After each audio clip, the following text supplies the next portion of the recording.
ખાતેથી પિસ્તોલ સાથે એક શખ્સને ઝડપી પાડવામાં આવ્યો છે। માહિતી સુરેન્દ્રનગરથી પ્રકાશમાં આવી છે, જ્યાં એક શખ્સ પિસ્તોલ સાથે ઝડપાયો છે। પોલીસે ગેરકાયદેસર પિસ્તોલની સાથે જ આ એક શખ્સને ઝડપી પાડ્યો છે। સુરેન્દ્રનગર ખાતેથી જ્યાં ખાખરાળી ચોકડી પાસે બાતમીના આધારે આ શખ્સને ઝડપી પાડવામાં આવ્યો છે અને દેશી હાથ બનાવટી પિસ્તોલ છે, જેને પોલીસ દ્વારા કબજે કરી લેવામાં આવી છે અને આ સાથે જ એક ઇસમને પણ ઝડપી પાડ્યો છે। પોલીસે ગેરકાયદેસર આ પિસ્તોલ હતી, જેની સાથે એક ઇસમને ઝડપ્યો છે સુરેન્દ્રનગર ખાતેથી।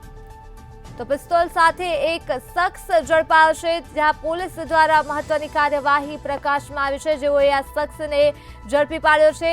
ખાખરાળી ચોકડી પાસેથી પોલીસને બાતમી મળી હતી અને બાતમીના આધારે આ કાર્યવાહી કરવામાં આવી છે, ત્યારે દેશી હાથ બનાવટી પિસ્તોલને પોલીસ દ્વારા કબજે કરાઈ છે અને આ સાથે જ એક ઇસમની પણ ધરપકડ કરવામાં આવી છે। સુરેન્દ્રનગર પોલીસ દ્વારા ગેરકાયદેસર પિસ્તોલ ઝડપાઈ છે।